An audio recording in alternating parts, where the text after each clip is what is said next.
Dan di dialog kali ini kita juga mengundang Ustadz Dasat Latif yang sudah bergabung bersama kami dari Makassar, Sulawesi Selatan. Assalamualaikum Ustadz. Halo Ustadz Dasat, bisa mendengar suara kami? Ya, Assalamualaikum. Ya, Assalamualaikum warahmatullahi wabarakatuh. Ustadz tadi sudah mengikuti perbincangan kami ya. Apa kemudian yang bisa Ustadz sampaikan mengenai hal ini?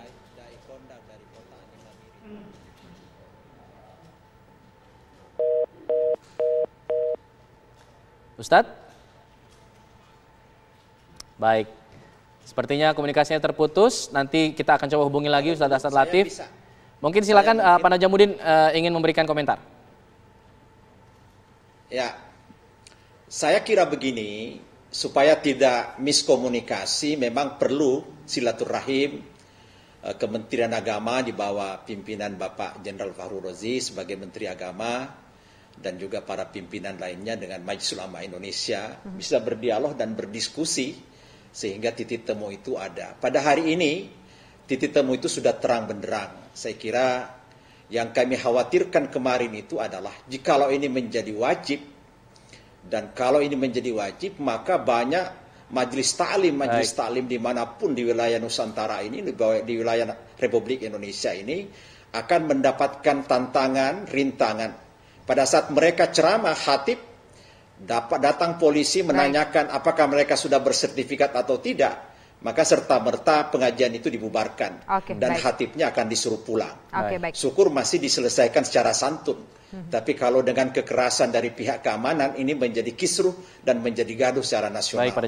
Jadi kalau hari ini pernyataan Pak Menteri Agama penceramah bersertifikat itu tidak ada konsekuensinya dan tidak menjadi kewajiban, saya kira ini menjadi akar yang perlu kita diskusikan secara lemah lembut, secara santun, karena ini demi kebaikan bangsa kita. Apalagi kita juga, Majelis Ulama Indonesia tidak mau akan terjadi lagi tindakan teroris, tindakan fundamentalis, apalagi diksi radikalisme yang negatif itu akan terjadi di negara yang kita cintai ini. Oke, kita dapat maksudnya Pak Najamuddin. Coba kita dengar suara dari seorang penceramah dulu, Ustadz Dasat Latif. Bagaimana menurut Anda? Anda mungkin sudah mengikuti perbincangan kita dari awal tadi sampai dengan saat ini. Silakan tanggapan dan komentar Anda.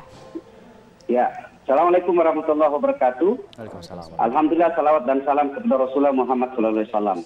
Bapak Menteri yang saya hormati, Pak Kiai yang saya muliakan, serta pemirsa yang saya hormati. Pada prinsipnya kita menghargai niat baik dari pemerintah untuk menertibkan arus komunikasi dakwah. Tetapi karena asumsi saya, mohon maaf Pak Menteri, saya hanya berasumsi, asumsi saya niat baik ini tidak disertai dengan cara yang tepat, terutama dalam pelaksanaan Pancasila sila keempat.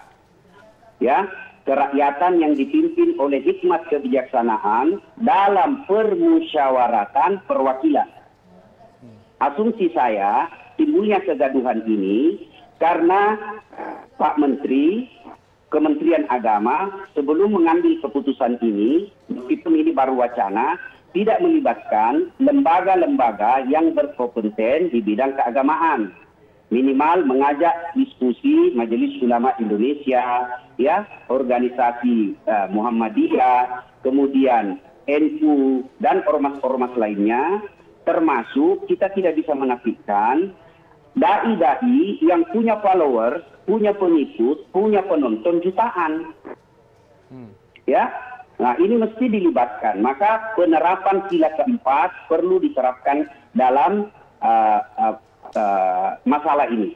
Ya. Kemudian yang kedua, kalau saya hanya menyampaikan data ya, kalau ini kemudian disalah tafsirkan di bawah ke kampung-kampung, ke pelosok-pelosok, bahwa yang boleh berdakwah hanya yang bersertifikat, saya khawatir justru semakin langkahnya orang Indonesia mendengar dakwah.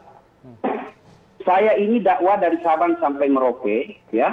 Saya pernah melintasi dakwah di Kalimantan yang namanya Sekata. Kita naik perahu Katinting, di samping kiri kanan buaya berjemur. Itu saya pernah lewati, Pak.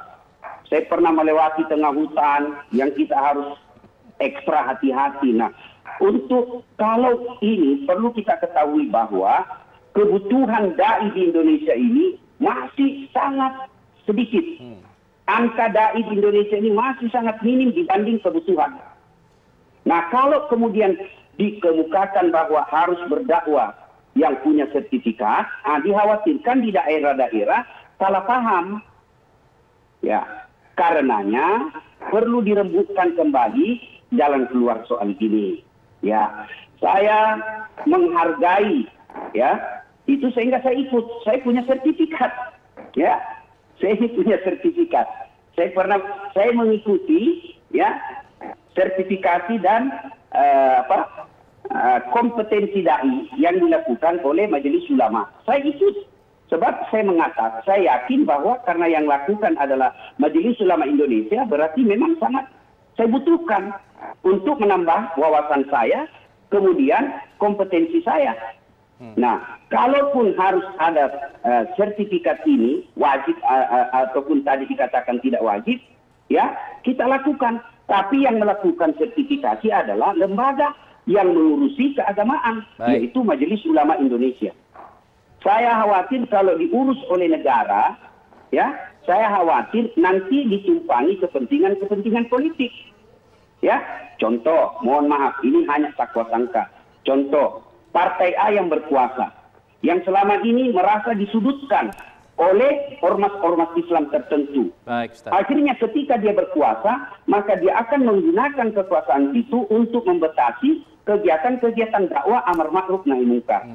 Maka saya berharap kepada Pak Menteri, ya, saya yakin Pak Menteri ini niatnya baik, tidak mungkin niatnya ingin mempersulit dakwah. Saya yakin, tidak mungkin ingin mempersulit dakwah. Baik. Oleh karena itu perlu ada solusi. Solusi yang saya tawarkan adalah silaturahmi nasional. Mengajak kepada seluruh ormas-ormas Islam yang terkait dengan ini. Insya Allah, kalau ini kita lakukan, maka kita akan menemukan titik temu. Baik, ya, saya baik kira Pak Ustadz. Saat ini, ya. Kita dapat poinnya, ini dari tadi salah satu poinnya yang cukup menarik adalah dibutuhkannya silaturahmi antara pendakwah, kemudian MUI dengan Menteri Agama. Silakan ditanggapi, monggo Pak Menteri. Terima kasih, selama ini koordinasi jalan terus. Tapi saya tidak menolak kita ketemu lagi. Namanya silaturahmi kan pasti sangat menguntungkan. Senang sekali saya nanti kalau ketemu Pak Kiai, ketemu Pak Najamuddin lagi, sama-sama kita komunikasi dengan baik. Niat kita sama dan tidak ada sedikit pun perasaan kami seolah-olah bapak-bapak menghambat atau kami menghambat bapak-bapak, tidak sama sekali. Kita sama-sama berpikir untuk umat dan bangsa. Terima kasih Pak Najamuddin, terima kasih Pak Ustadz. Saya senang sekali bisa silaturahmi dan Bapak berdua meskipun hanya virtual melalui televisi. Terima kasih. Baik, terima kasih Bapak-Bapak sudah berbagi informasi kepada kami di Kabar Petang dan semoga kita menemukan ada titik terang dari polemik ini. Terima kasih Pak Menteri, terima kasih Pak Najamuddin, terima kasih Ustadz Dasat sudah bergabung bersama kami. Assalamualaikum warahmatullahi wabarakatuh. Waalaikumsalam warahmatullahi wabarakatuh. Bisa kami jeda dulu, kami akan kembali dengan informasi mengenai masih tingginya kasus positif COVID-19 membuat pemerintah kian menggiatkan tes usap massal atau swab test. Namun kadangkala tes usap atau swab test memberikan hasil yang berbeda. Apa penyebabnya? Usai jeda sesaat lagi.